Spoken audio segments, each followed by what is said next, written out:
is Black Writers Read.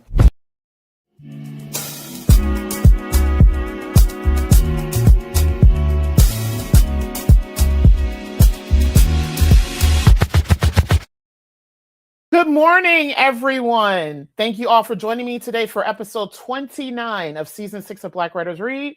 My name is Nicole Young Martin, and I'm the founder, producer, and host of the series. Before we get started, I just want to check in with everybody because I find it ironic that it's America's 250th birthday this weekend, and it is hotter than Hades everywhere in the country. I'm like, is this Mother Nature's sign in terms of everything that's happening? Because we're baking right now. So I hope that people are staying hydrated. You are cool where you are and you're somewhere safe, because there are many parts of the country, including where I'm based in Connecticut, that is just boiling hot. It is important to share my work in words this way because poetry has the ability to make people feel something. Not all books can do that. These are words from today's guest on why she writes. I absolutely love that poetry is one of my foundational writing, my genre. And I love that we get to close season 6. This is our season finale with a poet. So let's go ahead and get started. Black Writers Read showcases, celebrates, and honors the words, work, and traditions of Black writers from across the country, across genres, across experiences, and across the diaspora. Black Writers Read is a behind-the-scenes conversation into the craft and what it means to create as a Black author in today's society. Since starting the series on Juneteenth in 2020, we've hosted over 100 writers representing over 20 genres from 6 countries and 28 states. Our platform includes live stream interviews, audio podcasts, book clubs, and curriculum integration assistance. Find us online at blackwritersread.com. Today, we welcome Tiana Poetic Grace Jones. Tiana Poetic Grace Jones is based in South Jersey and is known for being a wordsmith in her lyrical poetry, exploring an array of emotions, including abandonment, depression, anxiety, insecurities, joy, peace, confusion, and love. Drawing from her own individual experiences of abandonment by family and friends, and enduring her own struggles with anxiety and depression, she seeks to share her transformation and her desire to heal.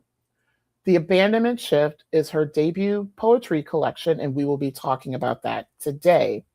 When not writing, Tiana enjoys spending time with family and friends, modeling, dancing, and fashion, which I want to shout out her photographer, the headshot. I mentioned this to her off air. That photo is stunningly gorgeous. So I'm like, your photographer captured you beautifully, but you're also stunningly gorgeous. So The Abandonment Shift, which is the book that we'll be talking about today, it is scheduled for release on July 24th, 2026, so in a couple of weeks. And we're also going to be talking about, she'll be hosting a book launch event in New Jersey on July 18th. So we'll be talking about that during our interview. The Abandonment Shift chronicles Tiana's healing journey. It is dedicated to individuals who have navigated experiences of abandonment, trauma, rejection, low self-esteem, and a loss of hope.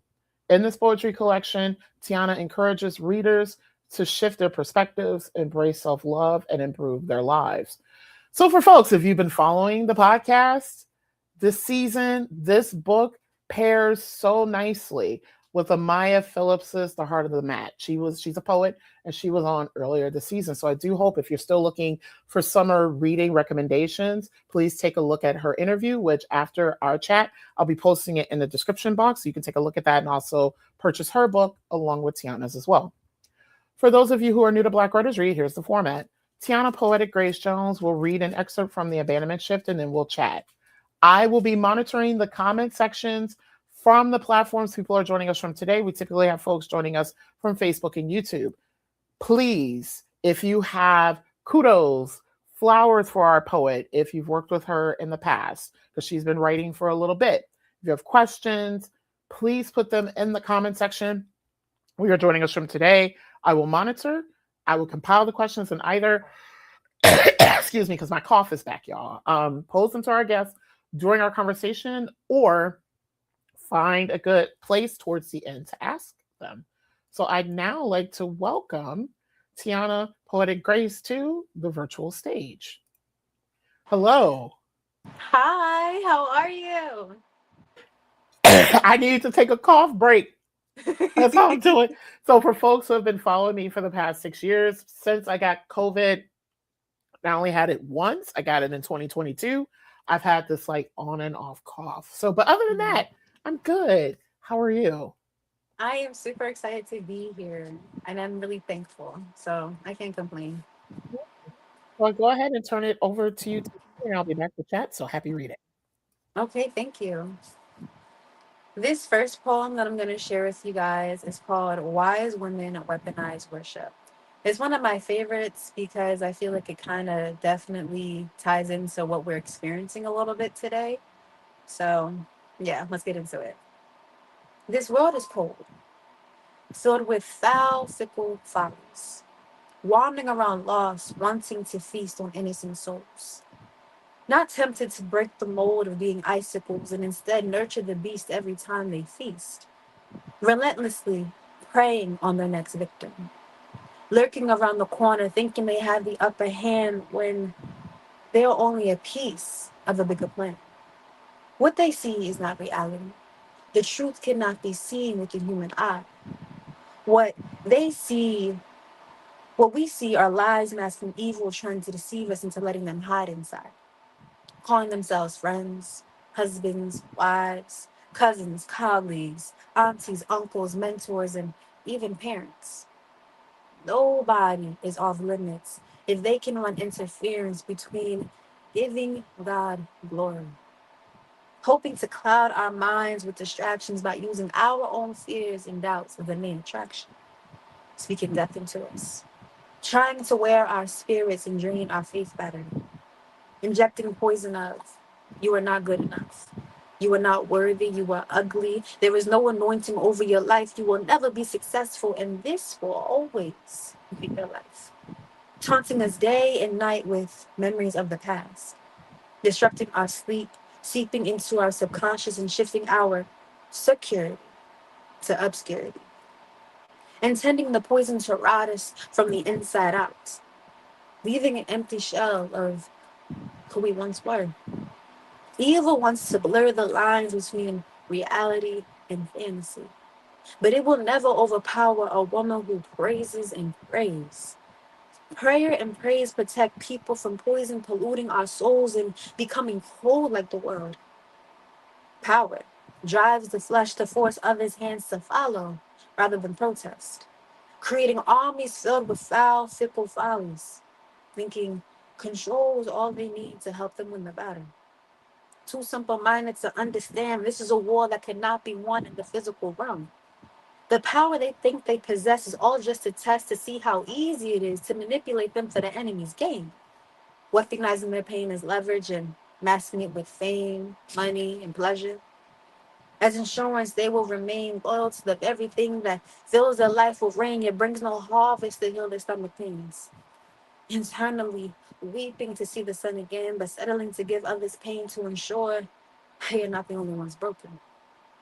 Wise women weaponize worship by getting in God's presence, falling to their knees, sending their pleas as they call on Jesus, trusting their prayers will be received, lifting their hands in surrender as they praise the Lord, simultaneously sharpening their tongue sword, ready to slay every beast they see, understanding that no matter how demanding, they will never be of this world. Despite the obstacles, their worship never flees. They stay thankful. Jesus always provides their needs, even amid their shortcomings.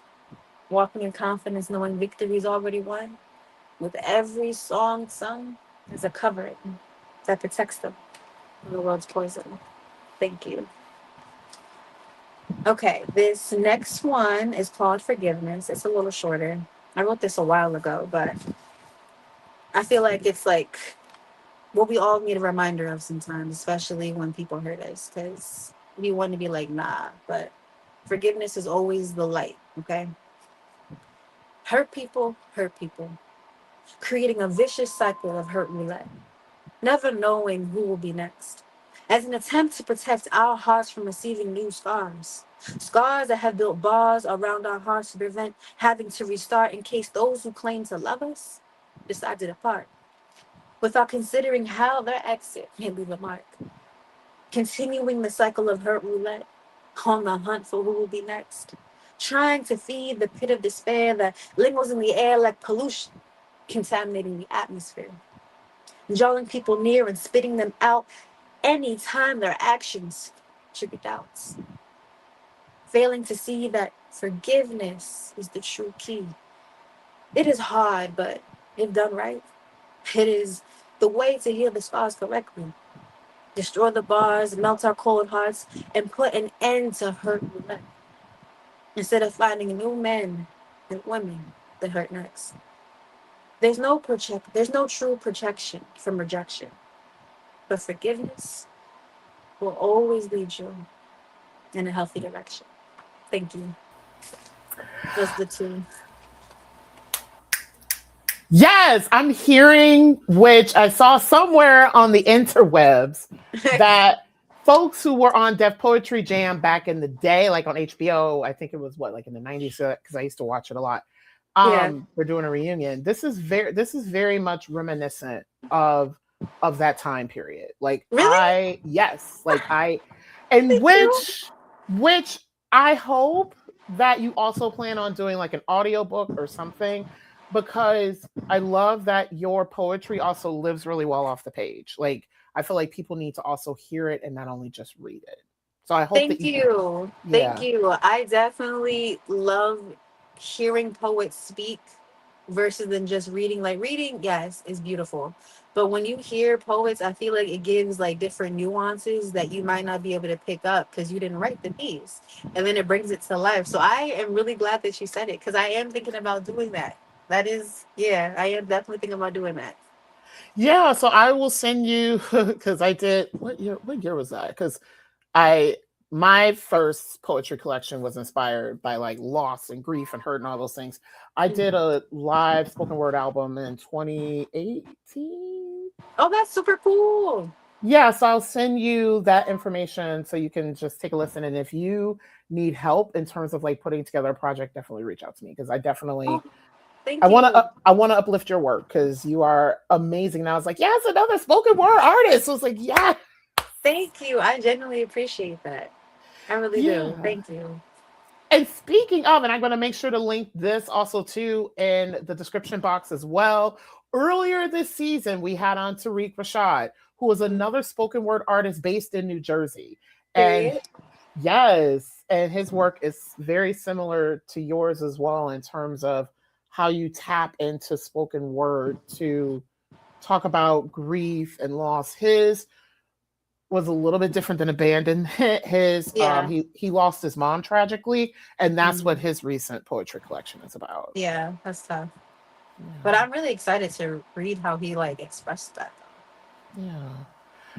Let's go ahead and get into the questions. I'm so excited to talk about the book. So, though. Okay.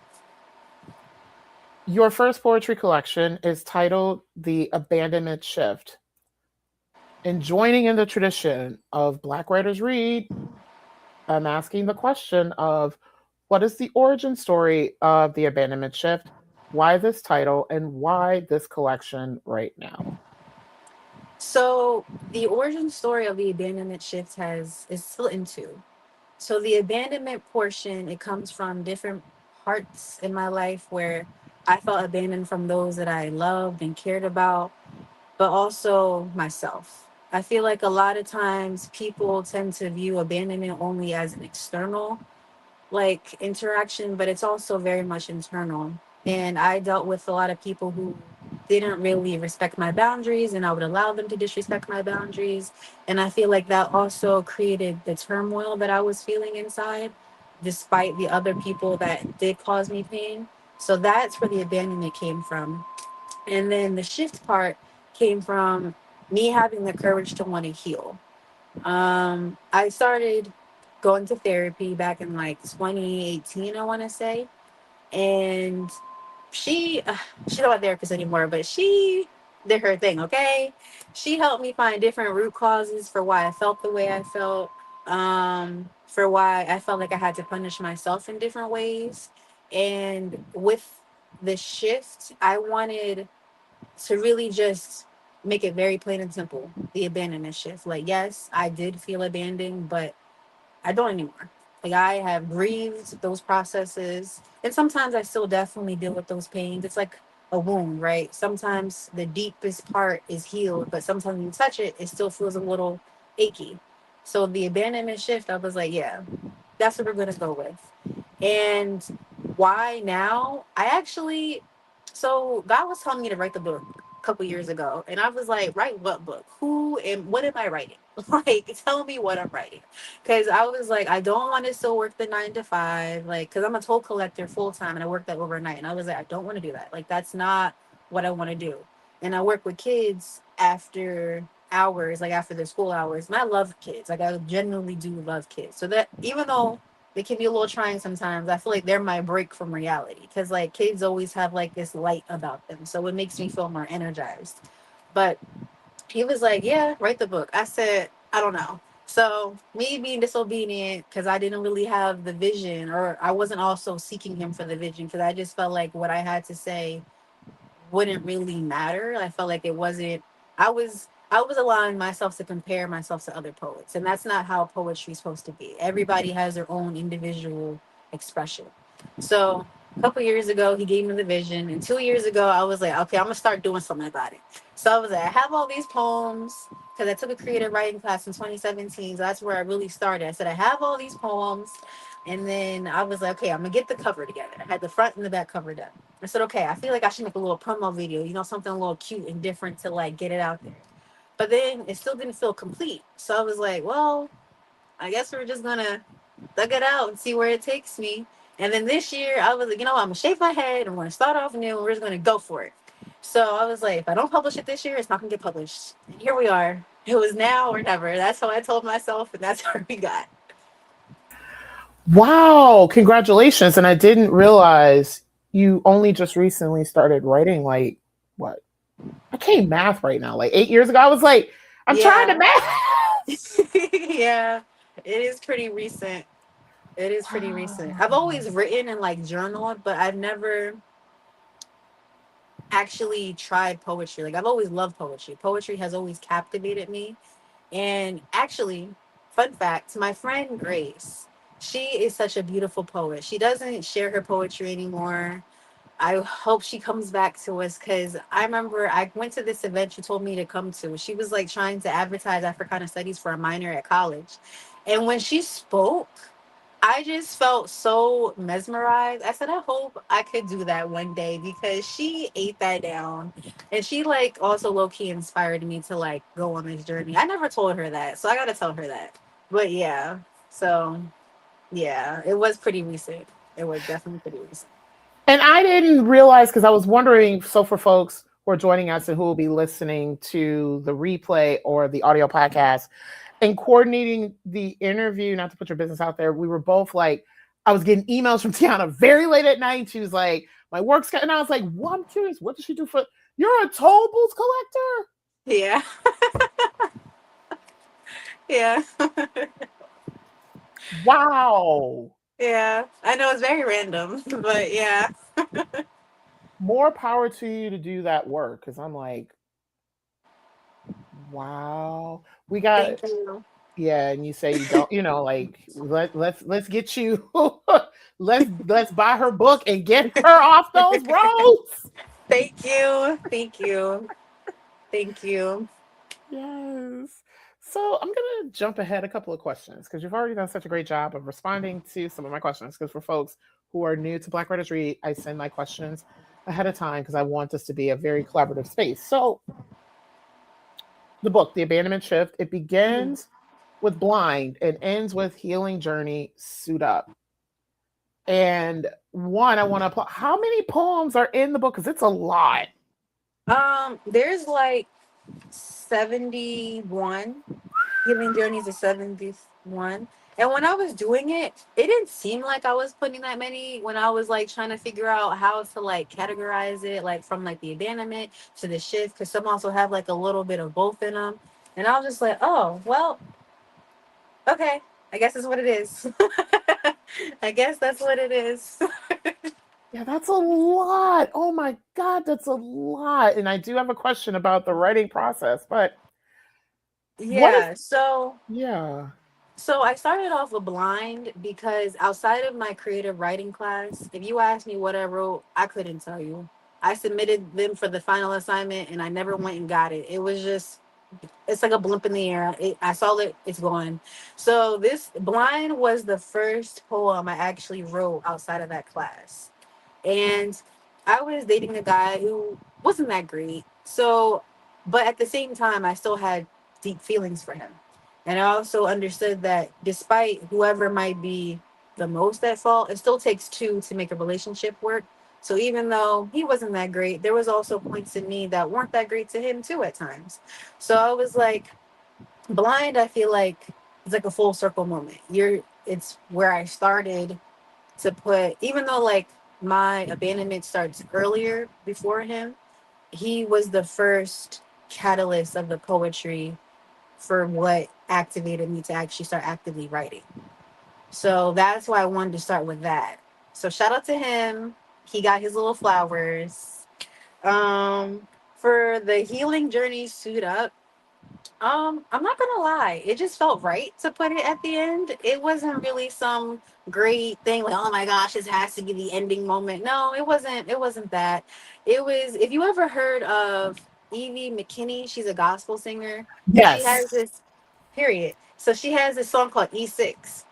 And it's one of my favorite songs by her. One, it's just very like upbeat. Like it's also my ringtone to wake me up because it's just out there. Like you're gonna wake up and hear her. And a lot of it, she was talking about suit up. And I feel like throughout me trying to get this book published, I felt like the enemy was attacking my mind a lot. And I was already struggling with feeling like people might not buy my book. Oh my gosh, what if people hate it? Oh my gosh, like what if my poetry is like a, like it was, I was struggling with so many different things. And it's like, like even though you can write and people have like told you they love your stuff, it still can be like the internal thought. So he was definitely attacking me a lot through this. And I feel like a lot of us go through different attacks for whatever we feel like we're feeling led to do. So I was like, I feel like this should be the ending because, suit up. Like, put your helmet on, put your shield on, because despite what he thinks he's gonna do, he's not winning, and that's just that. So yeah, I felt like it was just like, yep, that's it. That's the stamp. Let him know, because when you read my book, 'cause I know he over here listening right now, you lost, my guy. Yeah. Yeah, and I have an aside question because speaking of Black gospel singers, like one of the things that I love in particular about Black women gospel singers, especially Hmm. like I'm thinking back to like old school Aretha Franklin in terms Yep. of Love her down bad too. exactly in terms of like how excuse me, how self-reflective their work is, and it's about like not only how God helped them overcome things, but Hmm.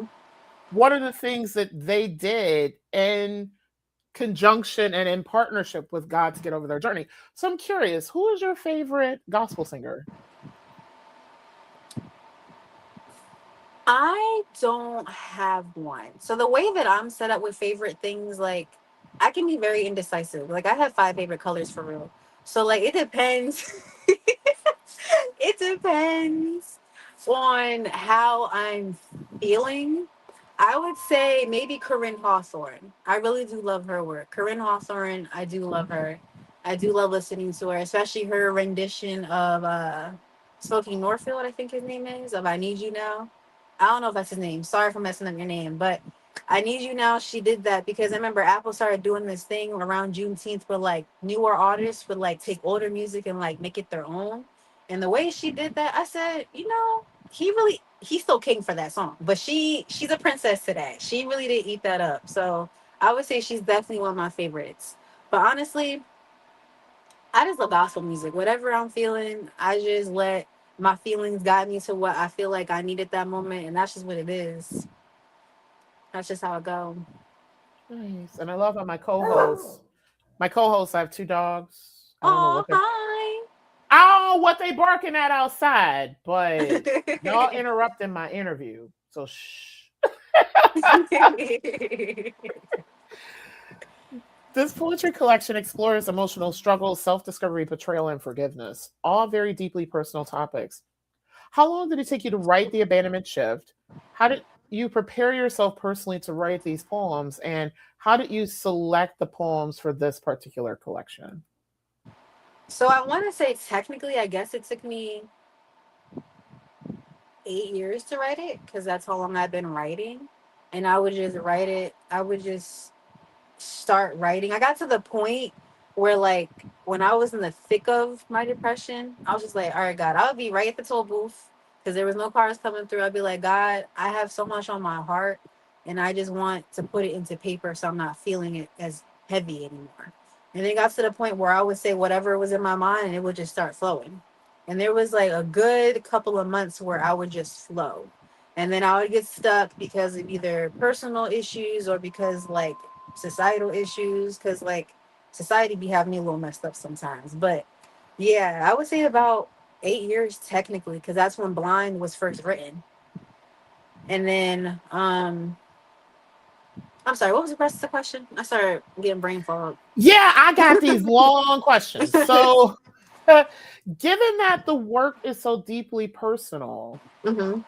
how do you prepare yourself to write these poems? Because they are deeply personal. I did struggle with that. I was like, what if I don't want people in my business. I'm a private person, so I don't like people in my business. However, I'm also a firm believer that poetry is supposed to be vulnerable. So I've heard people speak about some serious traumatic issues that they've had. And that takes a lot of courage to share that. But if we want to create community and we want to like let people know that they're not alone in what they feel, because a lot of people do feel lonely, and I do have heavy experience of feeling lonely, given that I'm a very extroverted person. I always say I'm an ambivert.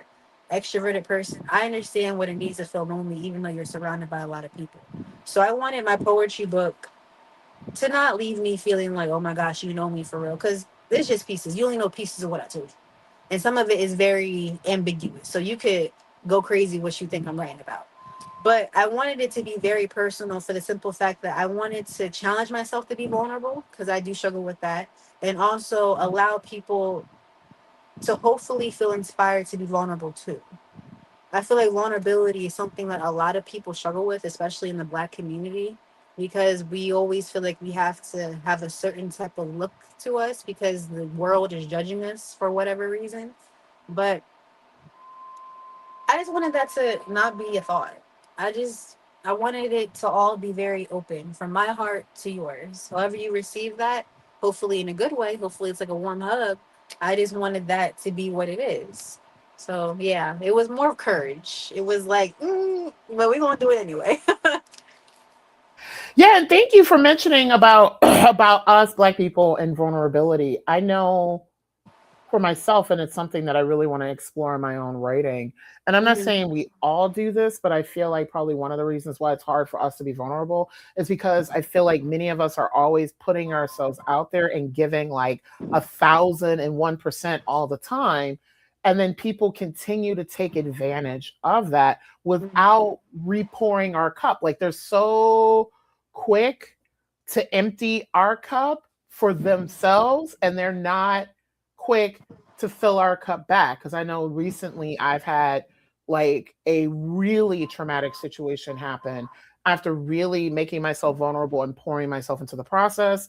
And it literally, I won't go into it here, but it literally, like, what happened in the past couple of days, it made it seem like I didn't do absolutely nothing over the past couple of years with these people. And I was just like, and I'm somebody, which I'm an ambivert as well. Like people think I'm extremely extroverted, but I'm also like, I'm somebody who I'm very introspective and I need a lot of time by myself. Like I can be in a crowded coffee shop, Yeah, but I need to be by myself. But, right. yeah, But, and I hope I'm not losing my train of thought, but it's like, I'm also somebody when I'm hurt, really like I'm hurt, I cut the cord really fast and people do not see it coming because I'm so giving, because I'm so extroverted, and because I'm so vulnerable. But I'm like, and I'm now in I'm like my late 40s. I'm now learning. I'm like, okay, well, I need to find that happy medium in terms hmm of how to be vulnerable without letting people think that they can take advantage of me. I understand that. And I also think why I also wanted to be vulnerable was because I'm choosing to be vulnerable. Whatever you might think you could take from my poetry or use it as ammunition, I know my story. I know sometimes I've been given pain and sometimes I have given others pain. I understand the complexity of who I am. I understand it took a lot to figure that out because I'm not going to sit here and act like I had it all knowing. But being vulnerable doesn't have to be scary. It doesn't have to be something that you're worried someone's going to use as ammunition, because that's also why I didn't want like to be vulnerable. I didn't want people to feel like they could just throw it in my face. Oh, well, you remember? Yes, I remember. Okay, I told you about it. I clearly remember. You only have that story because of me. But when I take back my power, you can't hurt me. You can't use it against me because I know what I put out there. And honestly, it is what it is at this point. Like, I know me, I did that, you did that, and it is what it is. I'm choosing to move forward. I'm choosing to shift from who I was to who I am, and I have a vision of who I'm going to be. And nothing you do can stop that. We're not stopping this train. It's going forward. Yes. So the abandonment shift, and speaking of all of the like themes and things that come up in the fact that it's a very personal journey, who is the ideal reader for the abandonment shift and why? My ideal reader is definitely more catered toward women. Although I do value my men because I do have brothers. Like, there are definitely some pieces where I am catering more towards my women because I am a woman. And I do have limitations on how I can relate to men because that's just what it is. Because sometimes there's double standards as far as how men can perceive emotions, how they can explore emotions. And also, too, I do think there's a double standard with women on how people tend to weaponize us being emotional. Like, it's something we should be ashamed about. It's something we're not allowed to be. And I'm pretty sensitive. People might not always think I'm sensitive because I can also be direct. I'm learning not to be as direct as I am because I have recently, over the years, come to understand that sometimes being direct can be perceived as rude. So I do work on that. But I am sensitive. And sometimes people would make me feel bad about me being sensitive. But me being sensitive doesn't mean that I'm weak.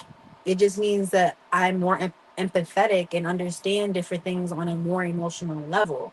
So with that being said, I wanted to really reach out to my women who feel the same way, who are scared to show their sensitivity, who are scared to show their vulnerability, and let them know that there is power in that. God made us emotional creatures for a reason. We have power in how we express our emotions, how we explore our emotions, and how we give our emotions, because our emotions can be something that is very uplifting. Emotions don't always have to be sad and tragic. It can also be very joyful and happy and optimistic and positive. And there's duality in that I just want my women readers to know that you have a right to be a woman. Be a woman, be feminine, be all of that. And don't let anyone try to tell you that you're wrong for being anything other than what you are. Like, no. I'm tired of the world trying to tell us who we are as women are going to be. Like, no. We need to up the standards of how they view us and take back our power and how we respect ourselves. Hopefully those will start following suit. So my main readers are definitely my women, young women, older women, whoever has experienced abandonment, rejection, low self-esteem, whatever, and who wants to shift into a healing journey, because healing is not linear. So all y'all are welcome. And my man, y'all can get some too. There's not all stuff catered to women. I know y'all experience that too. So yeah, just come get a hug. Come get a hug. Yes, this segues so nicely into the next question. And um, in terms of like branches of like faith and religion, because I do know that there are some branches of religion that like women have to serve in a different way other than from the pulpit. I don't know Right. if like if you've explored your leadership journey in terms of religion, but I could easily see you in a pulpit leading something. within the religious community. Yeah. I have not explored that, no. And I only put religious. I don't really like religion. I like to view myself as a child of God. I feel like religion is too eh. And a lot of people say that they're religious and then they use God in a very negative light, like how society is right now. And then now people are like, oh, this is what Christianity is about. No, it's really not. Like God, he does have his rules. And you do need to follow them. But he's also a fair and trusting and merciful and graceful God. So like no. If I could, the topic would have been child of God for the little subtopic. But I had to go with religion, so here we are. Um I feel like without God I'm nothing. And for me to say that is it's deeper than what people might see because I've always been raised in the church. But first of all, I also want to put this out there. If I knew there were other translations in the KJV, maybe it would have been a little different. Maybe, maybe it would have been a little different because I just didn't understand what was going on. And then I started going to a new church like fairly recently, like 2022 type. And he says all types of translations. I said, this is a whole new world. I'm actually understanding what you're saying. But I say all that to say is that there was a time where I walked away from God. I was like, if you're so great, like how a lot of people do, if you're so great, why is this happening? Why are you allowing so many evil, wicked people to be in power? And then as I started to like go to college and I experienced a bad relationship, I still called on God because that's what I was raised up to. Despite anything that you go through, God will always be there. I didn't fully understand it at the time. I just knew that's what I was told, and I was trying to find comfort. So during that walk with Him, I was like, all right, maybe I shouldn't have left you. I'm still not understanding what I'm reading, but I'm trying, I'm crying, I'm calling on you. And um, I was so depressed. People looking at me would not have known that because I always smile and I always try to be positive and uplift people because I understand how dark it can get. So, with that being said, during that process of me trying to get my faith back, trying to give back to God, even though He was with me, I definitely was not with Him.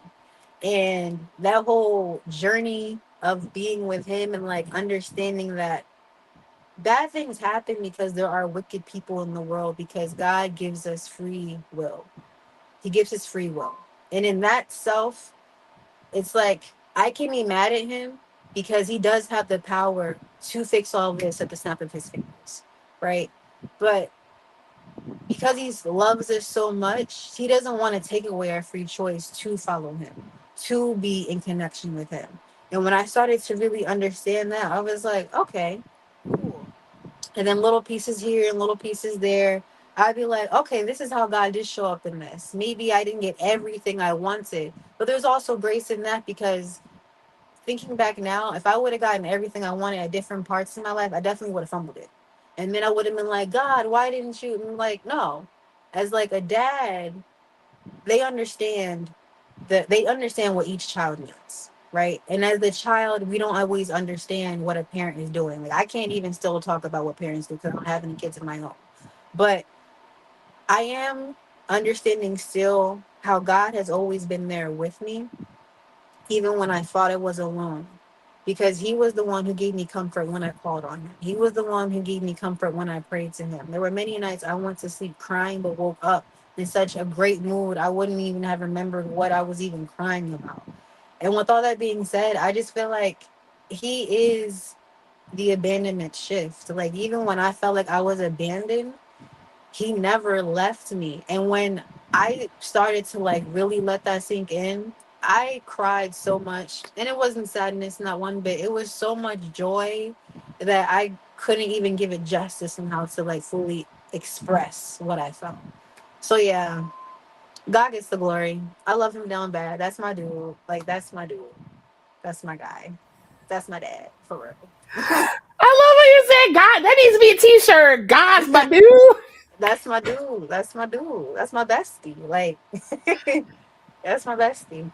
Yes. And not to, because I'm like monitoring time, but like not to go on a tangent, but it's like I also, and I've said this on other like episodes and like podcasts and things like that. So for folks who know me very closely, they know like I grew up in the church, Southern Baptist. I'm originally from Detroit. All those things. I was like deeply into the church, and then like it was people who really hurt me, and I left. Not only the people who hurt me, but also the ways in which people interpret it. I'm so glad you mentioned the SJV version of the Bible. Like I was just like, what? And I've always been someone, I wouldn't necessarily call myself a feminist now, but I would say I'm someone who has always seen like female empowerment and women as leaders and all those things and women with autonomy. And it's like how I was taught the Bible, women were not allowed to have those things and to be those things. And I was just like, so why I'm like, why am I here? Mm-hmm. And every single time that I've walked away from the church, God in so many ways has been there for me, including like I lost both parents tragically about 10 years ago and a lot of other loss. And so I'm just like, okay, I can take this walk with him without being instructed and led by a church that like the ways in which they manipulate power and control and all those things. And And they do. so Some do. right. Yeah, and I'm glad that you mentioned your particular journey because I know for some people they're just like, okay, how do I take this walk with God when religion tells me I should not even exist? Maybe. So I in terms of like I know people who are members of particular marginalized communities who want to have a relationship with God, like some people who identify in the LGBTQIA community, and they're just like, God does, I'm being taught that God doesn't like me to exist. Or even women who, like, I know some women, like one of my really closest friends, she's a professor, she's all of these things, and she grew up very religious, and she wants to live life in a particular way, but like, church, I'm not going to say church and some religion has taught her that she needs to like abide, like she can only exist within the realm of a husband. Especially Right. like this is the conversation that I'm very big on. And I'm just like, okay, religion, wait, what? I'm like, and so like abiding by your husband and things like that, even if he abuses you and all these things. And it's just like, okay, how can I exist in that? And it's like, for me, I've learned how to interpret what I need from my spiritual journey rather than letting church and religion, because when church and religion was dictating to me, they're like, women shouldn't have a voice, women shouldn't do anything unless it is behind a man. And I'm just like, okay. So and so that's what I Yeah. mean in terms, yeah. Yeah. And I'm glad that I'm meeting more and more people who they have a spiritual journey, they have a relationship with God, but they're not necessarily tied and bound down by religion because of Mhm. what religion has dictated to us as Black women in particular in terms of what our role should be. Yeah. I understand that. A lot of people definitely do battle with what religion says. My only comeback to that is that because there was a lot of things I was taught were in the Bible, and I started reading it. I said, "This is not in the Bible. It's not. It's it's not. A lot of it is just like what was it like different sayings that came up over generations and they passed it down, and that's not bad because like I guess some of them do have like resemblance to what the scripture is saying, but the scripture is scripture, right? I've especially with my church now, Seeds of Greatness Bible Church. Love my church. They have definitely taught me that if you want a connection and relationship with God, you have to read the Bible for yourself. Like no one can do it for you. Even how amazing my pastor is, he can't have a relationship for me with God. I have to take the time to be intentional and prioritize my reading with God. I have to take the time to prioritize and be intentional with my prayer relationship with God. Only then can I truly understand who He is for myself. Because all of our relationships are different and all of our sins are different. So who am I to judge you when I definitely have different sins in that Bible that say aren't wrong? Like fornication, everybody be fornicating out here. And it's definitely a big no-no, right? So in my eyes, I feel like no one should judge anyone because what we want to be real, the narrow path for God, we all messing up. We are all unrighteous and we all fall short. And there is no reason for us to judge anyone except to express prayer for those that we might feel have fallen short. And that's all we can do. That's all we need to do as fellow Christians, God, because us judging isn't going to get the job done. Us praying for one another and us being loving towards one another. I can disagree with someone's lifestyle and still love them and pray for them. Two things can exist. So for people out there who feel as though they're so uppity and righteous, they probably got more skeletons in their closet than we can probably see. And they have no right to be out here talk. No, God is love. His last commandment was to love thy neighbor. So you my neighbor. So I'm gonna love you. Like that's period. That's what he said to do. That was his last commandment. And a lot of people aren't here are doing that. And a lot of people are missing out on the blessing they can have within themselves from giving that love. And also the joy they can have from giving that love. Like they want to miss out on that blessing, that's on them. That's their fault. Hey, he judges each and every one of us based off our own sin and our own mistakes. So yeah. Yes. I love that. I love that so much. So I just have like two more questions for you before we wrap up this afternoon. Okay. On, Ju- on July 18th, you're hosting an in-person book launch for the Abandonment Shift called Spread Your Yes. Wings in the Secret Garden, which is going to be in New Jersey. So for folks who are in the Northeast, and as we're talking, I'm going to share a link for how you can register to attend this event. So can you talk a little bit about the event and what should attendees expect? Okay. Yeah, I'm so excited. So I kind of started planning this a little last minute because I'm a new author. I just thought I write the book and that's it. No, there's actually like so many different nuances to like how you can promote it, how you can create a community, and it's very exciting. So like I'm really excited about this question. So for the book launch, Spread Your Wings in the Secret Garden. I love butterflies, so that's where the Spread Your Wings came from.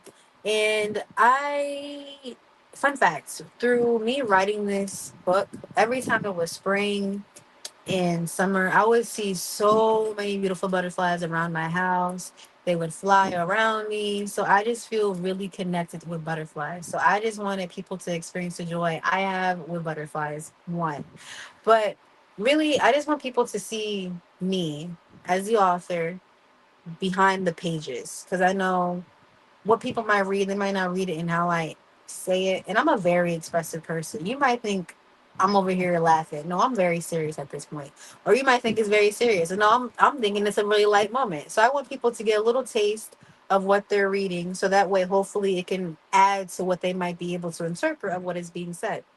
With that being said, I also want to create a safe space community, right? I want people to come in there with an open heart to just be free with the wind, right? Come semi dressed up because we will be taking pictures. So I want nobody saying I ain't look right. Nope. Come cute. If you with me, we always cute. However cute looks for you, okay, but come cute. And I'm gonna have like, you know, a section for us to do greetings, to give thanks for people who were able to donate, because this wouldn't be possible without so many donations. Because times are hard. So I am greatly appreciative for those who were able to pour into me to make this event happen. There will also be a section for me to read. There's going to be two different raffles, one at the beginning and one at the end. I have like a little mental health type vibe. So there's going to be mirrors, like 2 to 3 mirrors. I'm still debating on based off of like how many tickets sell or what I might need. And it's just going to be different affirmations that people can write on there. And then just like look at themselves, right? Look at yourself and see how beautiful you are. This affirmation, I'm hoping the different affirmations that people have will just speak to someone else or whatever. I want to create that little fun, loving bubble of regardless of what you might think you are, that you clearly are not. I hope this allows you to open your eyes and you can see visually how amazing you are. Because we all just need a little reminder, you know? Um, there's also going to be dancing. I love dancing. It's not a party without dancing. So we're going to tie it off with something. It might be a little hour because, you know, the first 2 hours we got to stick to business. But that last hour, We turns up. It's gonna be open bar. There's gonna be some swag bags. So come, we're gonna have some refreshments. I want it to be like a cookout, but poetry edition. You know? I love that you said cookout, but poetry edition. I love that. And will people be able to buy a copy of the book at the event? Yes, I should have definitely said that. Yes, there will definitely be time for people to buy a copy of the book. I have one right here to show people who may not have seen it yet. Here's the back. Ooh. Um, yeah, people definitely have an option to buy a book. There's different ways they can purchase the book, whether it's there or through pre-order on Amazon, whichever one they want. Or if they win the last raffle, there's a free book in there too. So yeah. Cool. And for folks who are watching today or the replay, up here, QR code, pre-order the book. And during the last couple of minutes, I shared a QR code and link to purchase tickets for the book launch event. So the last question that I have for you, Tiana Poetic Grace Jones, what is next for you and how can a Black Writers Read community support you on this journey? I'm not gonna lie. I have no idea what's next. And only reason is because I'm still focused in the now. I feel like my now is still very much thriving. Like my book hasn't been officially released yet. It doesn't get released for another 3 weeks. My book launch is still 2 weeks away. And I want to be able to like really live in this achievement. Like even now, I'm just like, it feels so real that I'm an author. I look at myself sometimes and I'm like, you're an author. You know that? Like that's what you are. So I'm gonna live in this happy moment for as long as I can. And then hopefully what's next is the foundation of a community. I don't know what my community looks like. I know it's filled with love and connection. That's all I got so far. Hopefully, as we continue this journey, God will reveal it to me. But right now, I'm just trying to be in the present moment. And the me before used to be so anxious and always looking at the future. The future's gonna come, and I'm gonna prepare for it. But right now, I just want to enjoy this moment. How the Black Writers Read community can support me is just doing what you're doing now. You allowed me to be in your space, to be on this beautiful podcast. You've given me a platform to be able to share my work, which is amazing. You have literally been doing such a great job at promoting me. Like, I'm just like, wow, you would think you're part of my team. And I love that. So I think you're doing amazing right now. If you guys want to continue to support me, just continue to allow me to be part of your community. That's all. That's all. Nice. Yes. I champion like I'm really big on all Black writers, but in particular debut authors because I know like how much it takes even though I haven't published my first book yet, but I've done a spoken word album. I know how much it takes to launch a platform. And so I'm like, I got you. I'm your cheerleader. I might even be the coach of the coach or the captain of the cheer team. So yes. It's amazing. I love it. I'm so thankful. Thank you. Yeah. So Tiana, thank you so much for being on this morning into afternoon because it's now 12:12 It's p.m. okay. It's been like talking to a friend, even though we just Aw. met. Yeah. And I'm curious. So the book launch is in because I've been on the East Coast for 20 Yeah. years, but I still don't know everything. Where is Clayton, New Jersey in the state? It's in South Jersey. I'm a South Jersey Oh, girl. Yeah, it's not too far from me, but where I live is like the woods for real. Like it's nothing but sticks, trees, and dirt where I live. But Clayton's a little closer to like civilization, if you might will. But it's like a cute little secret garden. I was just like, okay, cool. I like the vibes. Hopefully, it's a nice windy day a little bit because I love being outside, but I ain't trying to sweat for real. But it's cute. It's cute. So we hoping for the best. We hoping for the best. yes. And I will make sure to get you connected. with which I gotta reach out to her, Jasmine Pink Lady Gary. She's a fellow Black podcaster. She doesn't do just literary podcasts, but she does things around Black women entrepreneurship. She's based in New Jersey. I'll make sure the two of you get connected, and hopefully she will be able to come to the event because she's also really big on reading. So I'll make sure to make that connection as well. Oh, thank you. I appreciate that. I appreciate that Yeah. so much. Yeah. So thank you so much, Tiana Poetic Grace Jones, for being on this afternoon. If you could stick around, because 12:14. If you could stick around for like after I do my wrap up, so I can just touch base with you before we Yeah, have no our problem. afternoons. Yeah, no Yeah. problem. Cool. Thank you.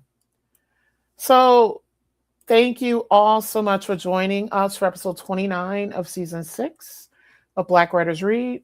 I will be back in early September to begin season 7. I will be chatting with, I'm so excited for the first episode of the season 7. I'll be chatting with Desiree Cooper and some other collaborators on the anthology Black Summers, which is about spending summers in my hometown of Detroit, Michigan. I'm so excited to have them on in September. It's been a year. It's been a year. Um, it's always hard to come to this moment because this is the last episode for the season. So I've hosted 30 authors this season, including an in-person podcast event. I've lost track of the number of books we talked about as I've had a chance to chat with authors, some of them about their entire canons of work. I've added genres and revisited some of my favorites, including poetry and memoir and romance.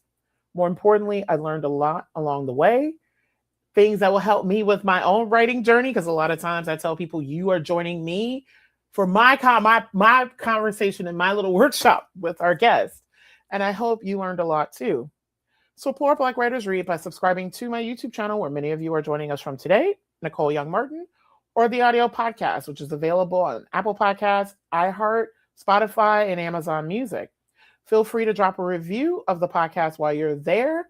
If you are joining us from YouTube, please like and subscribe.